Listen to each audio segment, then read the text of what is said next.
Kitchen देवरानी के नाम, डाइनिंग टेबल जेठानी के नाम। आओ बहू रानी, घर के अंदर आओ। अगले दिन सुबह वैभवी अपनी पहली रसोई का खाना बना रही होती है। कुछ देर बाद आई माँ, खाना बनाते बनाते मुझे तो बहुत तेज टॉयलेट आ गई। एक काम करती हूँ, खाना डाइनिंग टेबल पर रख के पहले टॉयलेट चली जाती हूँ। अब वैभवी खाने को डाइनिंग टेबल पर रखकर वॉशरूम जाती है, तभी वहां से गुजरती है अर्चना। अरे देवरानी जी ने खाना तैयार कर दिया, चलो मैं इन सभी खाने को डाइनिंग टेबल पर परोस देती हूँ। अर्चना डाइनिंग टेबल पर सबके लिए प्लेट लगाती है, फिर सबको खाना परोसती है। पूरा परिवार खाना खाना शुरू करता है। अरे खाना तो बहुत अच्छा बना है। अच्छा पापा जी और सब्जी दूं? रोटी लेंगे आप? माँ जी आपको कुछ चाहिए? नहीं नहीं बहू, मुझे अब कुछ नहीं चाहिए। अरे प्रिंस कपिल, तुम दोनों ने तो कुछ लिया ही नहीं। खाना अच्छा नहीं है क्या? नहीं, खाना तो बहुत अच्छा बना है। तभी वहाँ वैभवी आती है ये सब देखकर। अरे जेठानी जी, ये क्या किया आपने? मैं आ तो रही थी डाइनिंग टेबल पर खाना लगाने, फिर आपको खाना लगाने की क्या जरूरत थी? वैभवी, मुझे लगा कि तुम इतना सारा खाना बनाकर थक गई होगी, इसीलिए मैं खाना परोसने लगी। पर जेठानी जी, खाना बनाया तो मैंने थे ना, फिर आप उसे कैसे परोस सकती हैं? अरे राई का पहाड़ बनाना जरूरी है क्या तुम दोनों देवरानी जेठानी को? अब एक शब्द में तुम दोनों के मुंह से मैं सुन ना लूं। अब इस तरह अर्चना दोपहर और रात में भी वैभवी के बनाए हुए खाने को डाइनिंग टेबल पर सर्व कर देती है और सबके खा लेने के बाद डाइनिंग टेबल को कपड़े से साफ कर रही होती है। क्या जेठानी जी, मैं जब से आई हूँ तब से आपको 3 टाइम बस डाइनिंग टेबल पर कपड़ा मारते हुए, खाना परोसते हुए देख रही हूँ। जैसे डाइनिंग टेबल तो जेठानी जी किसी ने आपके ही नाम कर दी हो। नहीं, ऐसा कुछ नहीं है। इसी तरह अगले दिन चंदा के घर में ममता, गायत्री, सुमित्रा उससे मिलने आती हैं। छोटी बहू, जा फटाफट कुछ खाने को बना ले, ये तीनों बहुत दूर से आई हैं। जी सासू माँ, वैसे जेठानी जी आप यहाँ क्यों खड़ी हैं? आप भी मेरे साथ चलिए। नहीं नहीं, ये नहीं जाएगी।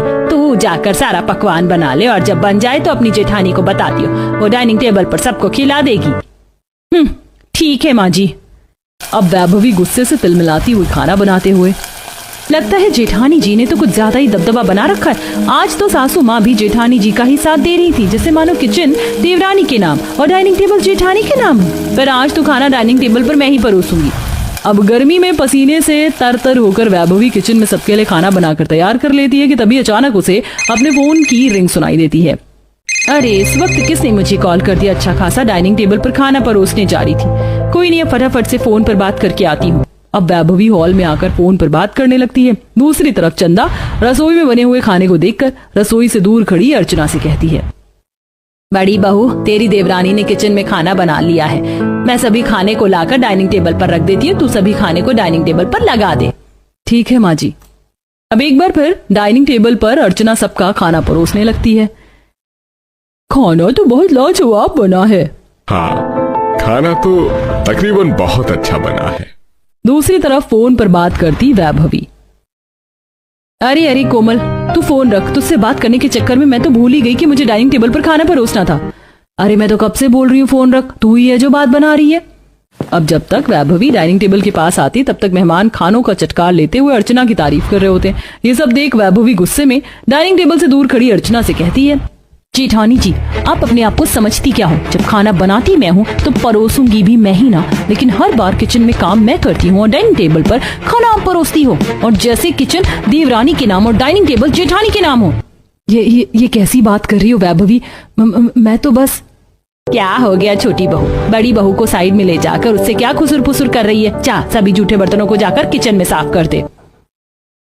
रुकिए देवरानी जी, मैं अभी डाइनिंग टेबल साफ करके सारे जूठे बर्तन इकट्ठे आपको दे देती हूँ, इससे आपको थोड़ी मदद मिल जाएगी। कैसे महान बन रही है मेरी जेठानी इन 2 काम को करके। बहुत बहुत मेहरबानी जेठानी जी, आपने मेरे लिए इतना सोचा। अब अर्चना कपड़े से डाइनिंग टेबल को साफ करके सारे जूठे बर्तन वैभवी के हाथ में देती है, वहीं किचन में बर्तन को मांजती वैभवी। अरे मुझे तो समझ में ही नहीं आ रहा कि मेरी जेठानी जी शुरू से ही किचन से दूर भागती हैं, या मेरे आते ही इनके भाव कुछ ज्यादा ही बढ़ गए हैं, जो किचन में कदम रखने से पहले इन्हें मौत आती है। ऐसे ही कुछ दिन गुजरते हैं और अब वैभवी भी अकेले किचन को संभाल कर परेशान हो चुकी होती है। तभी एक दिन वैभवी झूठा सरदर्द का बहाना करके अर्चना से कहती है, जेठानी जी, मेरे सर में बहुत दर्द हो रहा है, थोड़ी तबीयत भी ठीक नहीं लग रही है, क्या आप किचन में जाकर मेरे लिए 1 कप चाय बना देंगी? देवरानी जी, मैं नहीं बना पाऊंगी आपके लिए चाय। अगर किचन के बाहर का कोई काम है तो बोलिए, मैं वो कर देती हूँ। नहीं जेठानी जी, मुझे तो एक कप चाय ही पीनी है। मेरे सर का दर्द चाय पीकर ही ठीक होता है। तभी वहाँ आती चंदा ये सारा नजारा देखकर, छोटी बहू यह क्या कर रही है तू? जब बड़ी बहू कह रही है कि वो किचन का कोई काम नहीं कर पाएगी तो जबरदस्ती उसे चाय बनाने को कहना जरूरी है? जा जाकर खुद बना ले और मेरे लिए भी बनाना। बहू, एक कप मेरे लिए भी बना देना। अब वैभवी गुस्से से भनभनाती हुई किचन में आकर चाय बनाने लगती है। देखा कैसे सासू माँ जेठानी जी के पक्ष में बोल रही थी, जैसे सासू माँ ने तो किचन देवरानी के नाम और डाइनिंग टेबल जेठानी के नाम कर। अरे मैं तो इस किचन की नौकरानी बनकर रह गई हूँ, क्योंकि जेठानी जी तो किचन में कदम रखती ही नहीं है। तभी उस रात वैभवी अपने पति कपिल से लड़ती हुई, कपिल कपिल ये सब क्या है? क्या हुआ? क्या है वैभवी? होगा क्या कपिल, तुम मुझे एक बात बताओ। बहू के हिस्से में उसका पति, उसके ससुराल वाले, उसका घर सब कुछ आता है ना, पर तुम्हारे इस घर में सिर्फ मेरे नाम एक किचन ही क्यों किया हुआ है? और सब कुछ क्यों नहीं? और मेरे साथ तुम्हारी बड़ी भाभी, वो कभी किचन में क्यों नहीं आती? कुछ बोल क्यों नहीं रहे हो? मुंह में क्या दही जमा रखी है तुमने? मैं क्या बोलूं वैभवी, मैं बस इतना कहूंगा कि तुम्हारे नाम जो भी काम आया है तुम उसे बखूबी निभाओ। मतलब यही ना कि तुम्हारे पास भी मेरी बातों का कोई जवाब नहीं है। ठीक है, कोई बात नहीं। अब अपनी जेठानी के किचन में ना आने का रहस्य जानने की जिज्ञासा वैभवी के दिमाग में चरम सीमा पर पहुंच जाती है और उसे कुछ सुझाई नहीं देता। इसलिए अगले दिन जब घर पर कोई नहीं होता, दोनों के पति मॉर्निंग वॉक पर चले जाते हैं, वहीं सास मंदिर चली जाती है, ससुर अपने कमरे में आराम कर रहा होता है। और इस मौके का फायदा उठाकर वैभवी किचन में एक टेप रिकॉर्डर पर तेज तेज डर के चिल्लाने की आवाज के साथ ड्रामा करती हुई कहती है, बचाओ बचाओ जेठानी जी, आप कहाँ हैं? जल्दी किचन में आइए, नहीं तो मैं मर जाऊंगी जेठानी जी। टेप रिकॉर्डर पर डर की आवाज और वैभवी के चिल्लाने की आवाज सुनकर अर्चना घबरा जाती है। उसके पसीने छूटने लगते हैं और वह घबराती हुई पहली बार किचन के अंदर कदम रखती है, जहां किचन का गैस ऑन होता है, जिसमें से पन्नाटेदार लौ निकल रही होती है। और आग को देखते ही अर्चना अपना सर पकड़कर तेज तेज चिल्लाने लगती है, बचाओ बचाओ, कोई है यहाँ पर? आओ देखो, आग लग गई, आग। अब सिलेंडर फट जाएगा और हम सब आग में जलकर मर जाएंगे। तभी मंदिर से आती हुई चंदा बहू की आवाज सुनकर भग कर किचन में घुसती है। कुछ नहीं हुआ बड़ी बहू, कुछ नहीं हुआ, सब ठीक है, शांत हो जा। छोटी बहू, अर्चना यहाँ कैसे आई? तुझे कहा था ना बड़ी बहू को किचन में नहीं आने देना। पर जेठानी जी को हुआ क्या है?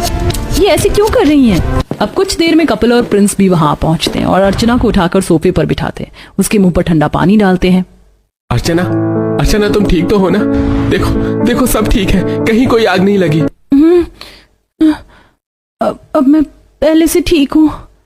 अरे कोई मुझे बताएगा कि जेठानी जी के साथ ये हुआ क्या किचन में जाते ही? छोटी बहू, तेरी जेठानी के दिल में एक सदमा बैठा हुआ है। कैसा सदमा माँ जी? दरअसल वैभवी कई साल पहले तेरी जेठानी की माँ रसोई में खाना बना रही थी और अचानक रसोई की सिलेंडर में आग लग गई और सिलेंडर फटने की वजह से अर्चना की माँ की दर्दनाक मौत हो गई। और यही सदमा अर्चना के दिलो दिमाग में बैठा हुआ है, जिसके कारण वह किचन में जाने से बहुत डरती है। तेरे इस घर में आने से पहले रसोई का सारा काम मैं खुद संभालती थी। जेठानी जी मुझे माफ कर दीजिए, मैं तो आपके बारे में बहुत गलत सोचती थी, पर आपके ऊपर तो दुखों का पहाड़ टूटा हुआ है। मैं हाथ जोड़कर आपसे माफी मांगती हूँ, मुझे माफ कर दीजिए। मैंने आपकी भावनाओं का मजाक बनाया। कोई बात नहीं देवरानी जी।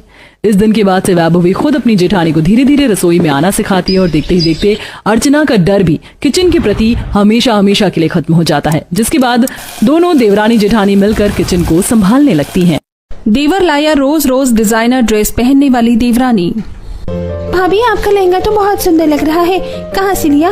मैं भी अपनी शादी पर ऐसे ही लहंगा पहनूंगी। मैंने ये लहंगा खरीदा नहीं बल्कि डिजाइन करवाया है। एक डिजाइनर लहंगा है जो कि पूरे 50 लाख का है। अब समझ में आया कि मैं क्यों तेरी भाभी का दीवाना हूँ। मेरी बीवी ऐसे वैसे कपड़े नहीं पहनती, उसकी सारी ड्रेस डिजाइनर है। मानना पड़ेगा भाई, सही डिजाइनर लड़की से शादी कर ली तूने। और एक मुझे देखो, हमारी किस्मत में तो उम्र से बड़ी दिखने वाली बीवी लिखी थी, जिसे न चाहते हुए भी झेलना पड़ रहा है। अमित की ऐसी बातें सुनकर अनीता को बहुत बुरा लगता है और वो अपने कमरे में चली जाती है। कुछ देर में अमित कमरे में आता है और वही पुराना चादर देखकर अपनी बीवी पर नाराज होने लगता है। तुम ना खुद की कभी ड्रेसिंग सेंस अच्छी कर सकती हो और ना ही इस कमरे को ठीक कर सकती हो। पिछले 3 दिन से यही चादर है, परेशान हो गया हूं मैं तुमसे।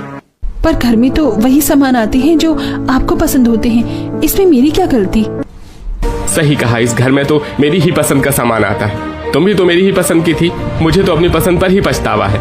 अभी सिर्फ एक बच्चे की माँ बनी हो और मेरी माँ की उम्र की लगती हो। शर्म आती है तुम्हें बीवी कहते हुए मुझे। नाराज अमित वहां से चला जाता है तो वहीं अनीता की डिजाइनर देवरानी जब अपने कमरे में जाती है। यहाँ की सारी चीज बिल्कुल थर्ड क्लास है। मुझे अपनी ड्रेसिंग सेंस की तरह यहाँ के सामानों को भी बदलना पड़ेगा। पर सबसे पहले मैं ये चादर बदलूंगी। मैं ऐसे बिस्तर पर नहीं सो सकती। जाने मन, तुम डिजाइनर हो, हम नहीं, पर कोई बात नहीं। घर में एक डिजाइनर चादर रखा है जो भाभी अपनी शादी में लेकर आई थी, मैं उनसे अभी लेकर आता हूँ। इतना बोलकर दिवाकर तुरंत अपनी भाभी के पास जाता है। भाभी, अपना डिजाइनर चादर दो ना, मेरी डिजाइनर बीवी को चाहिए। घूंघट में बैठी अनीता जब ये देखती है कि उसका देवर कैसे अपनी बीवी के पीछे लट्टू है तो उसे अपनी शादी के दिन याद आ जाते हैं। मुझे दुनिया की सबसे सुंदर लड़की मिल गई, अब और कुछ नहीं चाहिए। माँ, मेरी बीवी घर के कोई काम नहीं करेगी। ये तो शादी होते ही जोरू का गुलाम हो गया। माना की सुंदर बीवी है, पर इसका ये मतलब थोड़ी ना है कि उसे घर में सजा के रखेगा। भाभी, क्या सोच रही हो? अपना ये डिजाइनर चादर दो ना, अब तो वो आपके किसी काम का नहीं। बिना कुछ बोले अनीता अपना डिजाइनर चादर अपने देवर को दे देती है। इसी तरह 2 दिन बीत जाते हैं और प्रथा से मिलने कुछ मेहमान घर आने वाले होते हैं। भाभी, आपसे मिलने के लिए घर में कुछ मेहमान आ रहे हैं, तो आप बिल्कुल हीरोइन जैसे तैयार हो ना। ये कोई बोलने वाली बात है शीतल? तुम्हारी भाभी कोई ऐसी वैसी नहीं, डिजाइनर है। और वैसे भी मुझे एक वीडियो की भी शूट भी करनी थी, इसी बहाने वीडियो भी शूट कर लूंगी। इतना बोलकर प्रथा अपने कमरे में से एक डिजाइनर गाउन निकालती है, साथ में कुछ मेकअप के प्रोडक्ट और ज्वेलरी निकालकर वीडियो शूट करना शुरू कर देती है। ये मेरा डिजाइनर गाउन जो मैंने स्पेशली बनवाया था, ये बहुत बड़ी डिजाइनर से अपनी बॉडी के अकॉर्डिंग। इस ड्रेस के लिए मैं सिंपल सा एक ब्रेसलेट लूंगी और एक कली का चेन। ऐसी ड्रेस पर खुले बाल ज्यादा अच्छे लगते हैं, क्योंकि घर में मेहमान देखने आ रहे हैं मुझे, तो इसीलिए बिल्कुल हल्का मेकअप करेंगे, क्योंकि हमें किसी शादी पार्टी में नहीं जाना। ब्लॉगिंग के साथ प्रथा तैयार होकर बाहर जाती है, जहां घर आए मेहमान उसका मेकअप, हेयर और ड्रेस देखकर उस पर फिदा हो जाते हैं। शांति भाई, तुम्हारी छोटी बहू तो बड़ी बहू से भी ज्यादा सुंदर है। एक टाइम था जब तुम्हारी बड़ी बहू भी काफी सुंदर थी, पर उसमें कभी ऐसा डिजाइनर कपड़े नहीं पहना है, ना ही अपना कभी ध्यान दिया। तभी तो एक बच्चा होते ही मोटी हो गई और अब तो बाल भी सफेद होने लगे। क्या दिन आ गए हैं, बेचारी बड़ी बहू को घूंघट में रहना पड़ता है। अरे वैसे तुमने ये ड्रेस कहाँ से ली है? ड्रेस तो बड़ी महंगी लग रही है। ये ड्रेस महंगी नहीं आंटी जी, बहुत महंगी है, क्योंकि इसे मैंने स्पेशली बनवाया है अपने पर्सनल डिजाइनर से। मेरा सब कुछ डिजाइनर होता है, यहाँ तक कि मेरी ब्रेसलेट और सैंडल भी डिजाइनर है। और आप मेरी जिठानी के बारे में ऐसा नहीं बोल सकती, वो आज भी सुंदर हैं, भले ही मैंने उनके सफेद बाल और घूंघट के अलावा और कुछ ना देखा हो। प्रथा की ऐसी बातें सुनकर अनीता को बहुत बुरा लगता है और अब वो उससे चिढ़ने लग जाती है। समय बीतता है और एक दिन। भाभी, आप हर वक्त लैपटॉप पर क्या करती हैं? और आपके सारे आउटफिट कितने अच्छे हैं। आपका ये ट्राउजर और क्रॉप टॉप बड़ा अच्छा लग रहा है। मेरे सारे ड्रेस अच्छे तो होंगे ही, आगे ये सभी डिजाइनर जो हैं, मैं बिना डिजाइनर वाले कपड़े नहीं पहनती। प्रथा काम करते हुए शीतल से बात कर ही रही होती है कि तभी आकर अनीता प्रथा को चाय देती है और प्रथा की खुद की गलती से चाय उसी पर गिर जाती है। बड़ी बहू अंधी हो गई है क्या? दिखाई नहीं देता? तूने मेरी बहू की डिजाइनर ड्रेस खराब कर दी। पर मैंने तो अच्छे से चाय दी थी, गलती तो देवरानी जी की ही है। अब तू मुझसे जुबान चला रही है? खुद का शरीर देखा है, खा खा कर मोटी हो गई है। मेरी बहू से जलती है, इसीलिए उसकी डिजाइनर ड्रेस खराब करी है ना तूने। माँ जी, हम बेकार ही जिठानी जी पर चला रही हैं, गलती उनकी नहीं मेरी ही थी। और क्या फर्क पड़ता है अगर एक डिजाइनर ड्रेस खराब हो गई तो? मेरे पास और भी बहुत है। इस हादसे के बाद अनीता और प्रथा को नापसंद करने लगती है, इसलिए अब कभी प्रथा से बात भी नहीं करती। समय गुजरता है और एक दिन पूरा परिवार पार्टी में जाने के लिए तैयार होता है, जहां हमेशा की तरह आज भी अनीता सिंपल साड़ी और घूंघट में होती है, तो वहीं प्रथा रेडीमेड साड़ी और हल्का नेकलेस, हाथों में घड़ी और अच्छा सा मेकअप करके आती है। प्रथा, आज तो तुम बहुत अच्छी लग रही हो, पार्टी में बस तुम ही तुम दिखोगी। अभी मौका है, अपनी देवरानी से कुछ सीख लो, हर जगह आंटी बन के चली आती हो। भाभी, आप मेरे साथ पार्टी में मत रहना, क्योंकि मैं छोटी भाभी के साथ रहूंगी। घर वालों की बातें अनीता के दिल में सुई की तरह चुभ रही थीं, पर प्रथा को अपनी जेठानी के लिए बुरा लगता है। अब कुछ देर में सब पार्टी पहुंचते हैं, जहां सब प्रथा के साथ रहते हैं, पर बेचारी अनीता अकेली होती है। और वहां भी प्रथा के पास कुछ मेहमान आकर उसके ड्रेस की तारीफ करते हैं।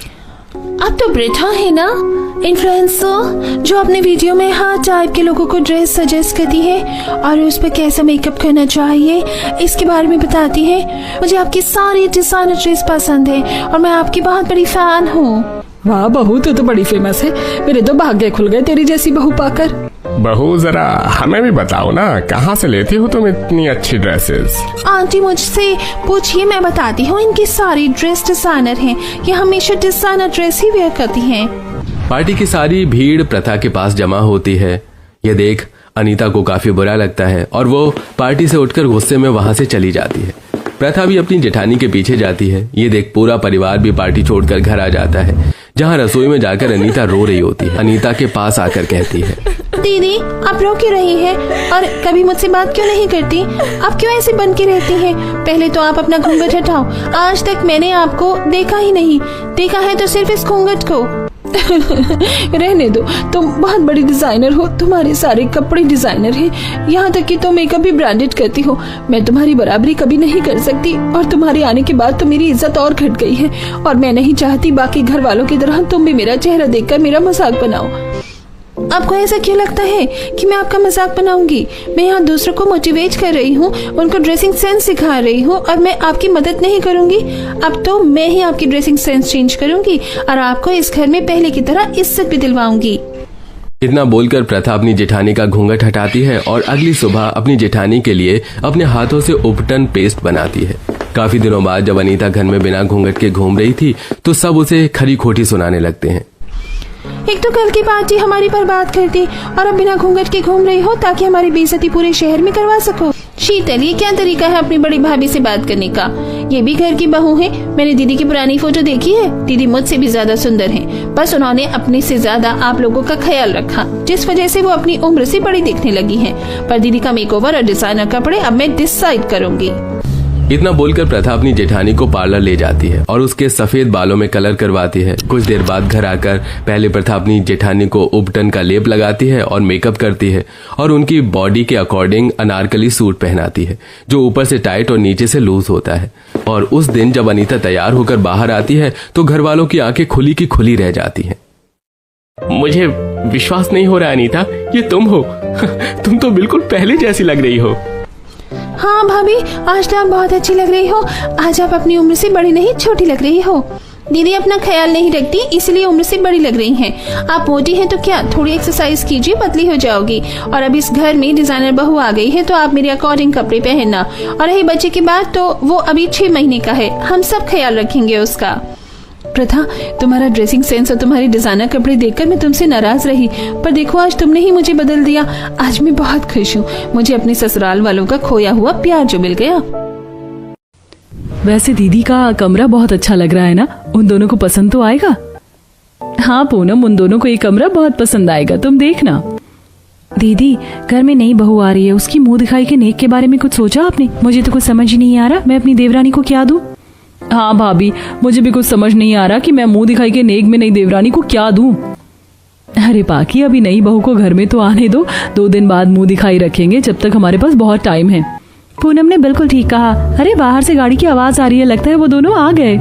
चारों जेठानी खुशी के मारे उनके कमरे को सजाने के बाद तुरंत नीचे आ जाती हैं और हाथों में फूल आरती की थाली लेकर खड़ी हो जाती हैं। बाकी दूसरी जेठानी चावल का कलश रख देती हैं। तुम दोनों ने विदाई के बाद मंदिर जाकर अच्छे से पूजा तो की है ना? भगवान का आशीर्वाद लिया? हाँ भाभी, ले लिया। फिर बड़ी देवरानी रेशमा देवरानी की आरती कर गृह प्रवेश करती है और बाकी जेठानियां उन पर फूलों की बारिश करती है, जिसके बाद दोनों की अंगूठी ढूंढने की रस्म की जाती है। पूजा पूजा, तुम जीतो, जल्दी से अंगूठी को ढूंढ लो। हाँ पूजा, जल्दी ढूंढो। हाँ जेठानी जी। भाभी माँ, दिस इज नॉट फेयर। मेरी पत्नी के आते ही आपने उसकी साइड ले ली, मुझे छोड़ दिया। हाँ तो तुम्हें बहुत लाड कर लिया, अब अपनी देवरानी को लाड करूंगी। और क्या, मैंने अंगूठी निकाल ली। अरे वाह, ये तुमने बहुत बढ़िया किया। अब तो तुम्हारी चलेगी, देवर जी की नहीं। हाँ, देखकर तो मुझे लग रहा है अगर मैं जीत भी जाता ना तो आप चारों जेठानी जी अपनी देवरानी का साइड लेती। 100% देवर जी, तुम्हें सच कहूँ छू। अरे जेठानी जी, आप गुजराती हैं क्या? नहीं, मेरी माँ गुजराती, इसलिए मुझे थोड़ा बहुत बोलने आता है। ऐसे ही हंसी खुशी पहली रस्म हो जाती है। सब आराम करने अपने कमरे में चले जाते हैं। अगले दिन पूजा अपनी पहली रसोई का खाना बनाकर सबको परोसती है। कैसा बना है जेठानी जी? अच्छा तो है, पर थोड़ा नमक मिर्च का बैलेंस नहीं है। हाँ पूजा, और पूरी भी तुमने गोल नहीं बनाई। कोई बात नहीं, तुम धीरे धीरे सीख जाओगी। कोई नहीं भाभी, सीख जाएगी मेरी पूजा। हाँ हाँ, हम भी यही कह रहे हैं देवर जी। वैसे जेठानी जी, हमारी देवरानी मायके से कुछ दहेज लेकर आई है या नहीं?